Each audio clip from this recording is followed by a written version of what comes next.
Kia ora koutou katoa, e mihi aroha kia koutou. Thank you for this opportunity to speak with you and to be here at the launch of this report. It's very much appreciated. I'm a bit inspired by the picture on the cover, actually. I know it's in black and white, but if you can imagine it in colour, what you would see is this amazingly beautiful environment, this beautiful, beautiful ocean, and these rolling hills that represent, what we understand and see as our country in our mind's eye, and all the potential that this beautiful land, or the bounty of this beautiful land and what it provides, and this opportunity to expand right across the ocean into the world. It's a lovely vision. But it also shows the constraint that we have, which is tethered. We're tethered by neglect. We're tethered by a sense of a lack of vision for what is possible, for the things that we see and have around us. And I think it's that lack of vision around what's really just right here beside us and all around us that is holding us back from making the changes and addressing the needs of the people that we're talking about in this report.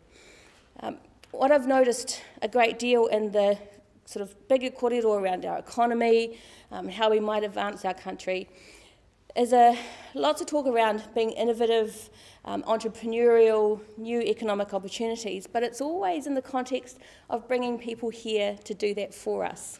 It's almost like still a tether back to Mother England in some ways. We're in trouble. We have a problem. But instead of looking here for the solutions, we somehow keep wanting someone else to provide it for us.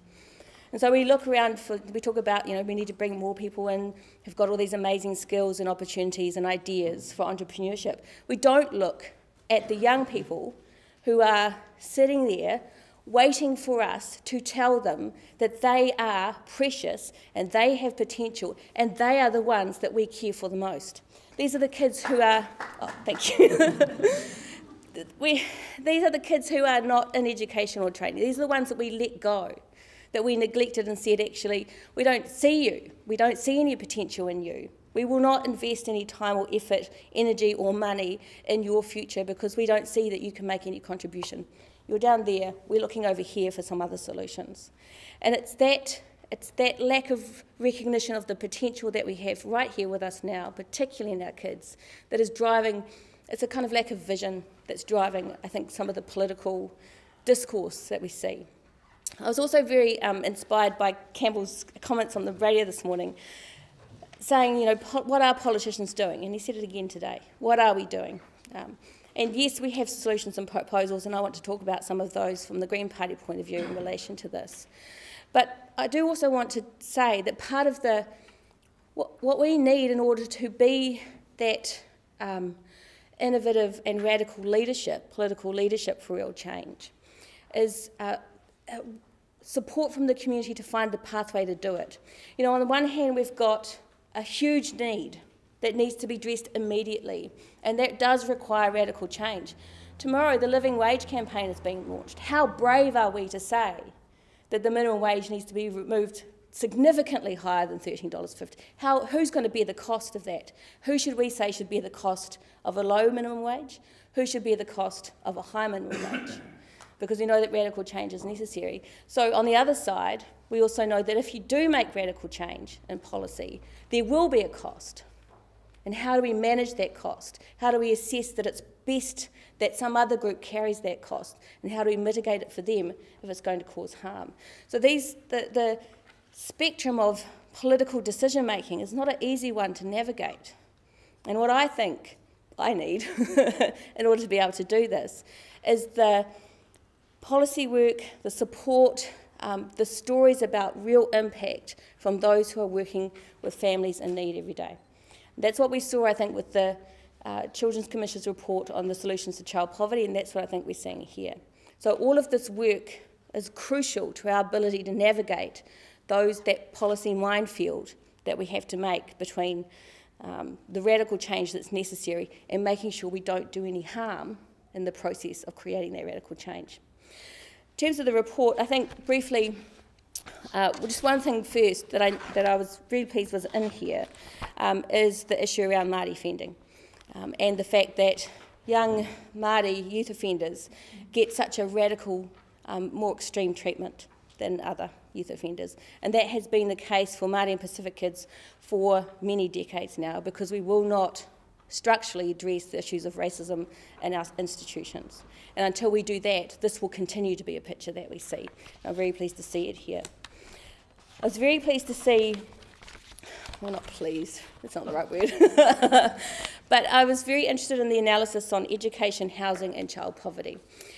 In housing, of course, we know what a driver that is of poverty, and what if we can solidify and secure housing for families, how critical that can be to mitigate against the effects of other income poverty. So you might have heard that the Green Party a few weeks ago, about a month ago, launched our Home for Life proposal. This is essentially a series of 3 proposals that would work alongside any kind of government state house building program. So whether it's our program to build 2,000 to 3,000 a year, or Labour's very good program to build 10,000 a year, or even National's program to build just a few thousand a year, not that they've been built yet.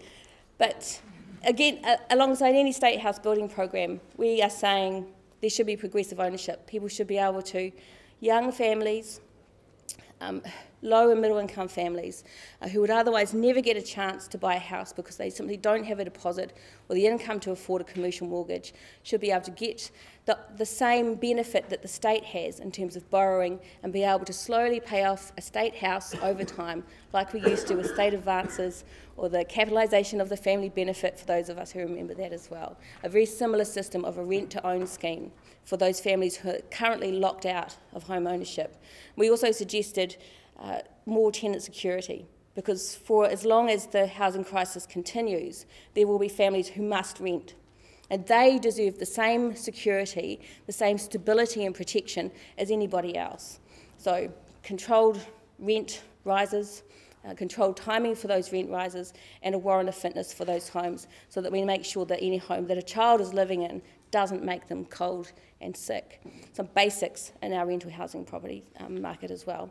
So we've proposed that, and it will be it's the first of a number of social issues, proposals that we're making to the country over the next year.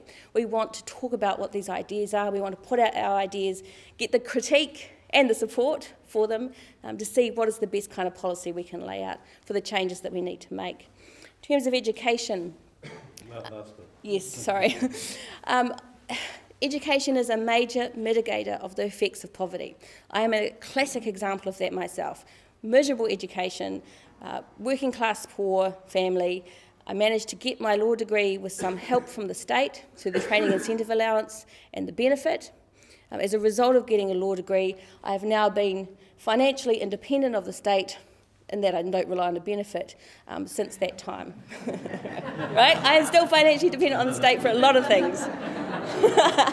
Not least my paycheck. Anyway, but I am, to that extent, I've been able to take care of myself and my family as a result of the ability for education to transform my opportunities, to realise my potential, because it was available and I had the help I need. That should be and can be made available to not just every young woman with a small baby to care for, but every young person, every child has that right to have a public, high-quality education system that can make that transformation.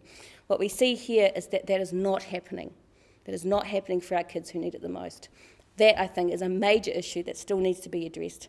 I look forward to your questions. Kia ora.